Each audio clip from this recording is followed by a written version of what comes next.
জাতীয় নির্বাচনের আগে গণভোট এবং লটারির ভিত্তিতে ডিসি-এসপি বদলি ও ভোট কেন্দ্রে সেনা সদস্য বাড়ানোর পরামর্শ দিয়েছে জামায়াত। আর ইসির লোকবল দিয়ে রিটার্নিং কর্মকর্তা নিয়োগের পরামর্শ দিয়েছে বিএনপি।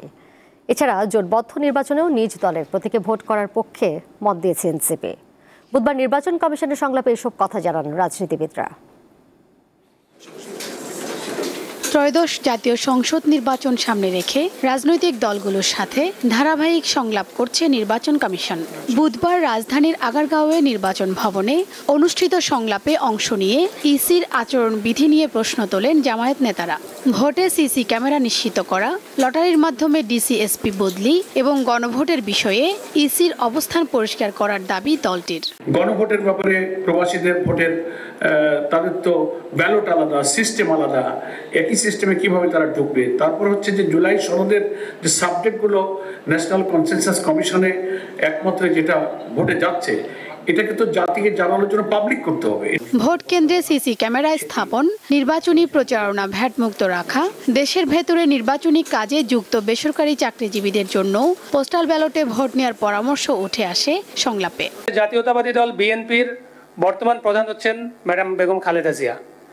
তো তারেক রহমানের ছবি বিএনপির কোনো প্রার্থী যদি ব্যবহার করে, আপনাকে প্রথমেই তার উপরে এই বিধিমালা প্রয়োগ করতে হবে এবং সেটা প্রয়োগ করে আপনার সক্ষমতা প্রমাণ করতে হবে।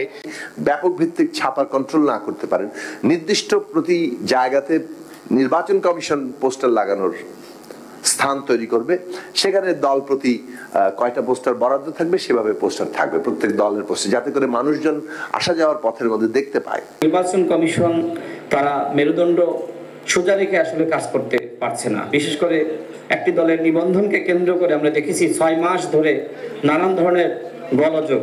আপনারা সেখানে আত্মসমর্পণ করেছেন, আপনারা সেখানে শাপলা দিয়েছেন, শাপলার সাথে শুধু কলি যুক্ত হয়েছে, কিন্তু তারা যেই প্রতীক ব্যবহার করতেছে এটা কিন্তু কলি হচ্ছে না, এটা ঠিক শাপলা ফুলই হচ্ছে। সংলাপে অংশ নিয়ে বিএনপি নেতারা বলেন, সরকারের কাছে নতজানু হয়ে সুষ্ঠু ভোট করতে পারবে না ইসি।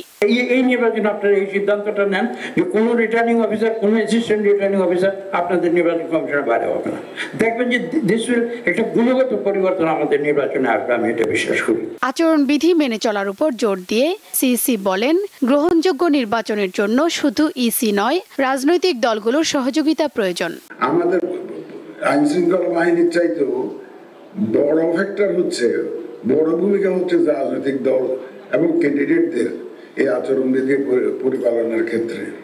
আমরা আশা করব আপনারা এখানে প্রত্যাশিত ভূমিকা রাখবেন। সিসি জানান, দেশে আগের দুটি গণভোট আইনের মাধ্যমে হয়েছিল, এবারও আইন জারির পর সিদ্ধান্ত নেওয়া হবে। সংলাপের চতুর্থ দিন 2 ধাপে 13টি রাজনৈতিক দল অংশ নেয়। শিউলি শবনম, দীপ্ত সংবাদ, ঢাকা।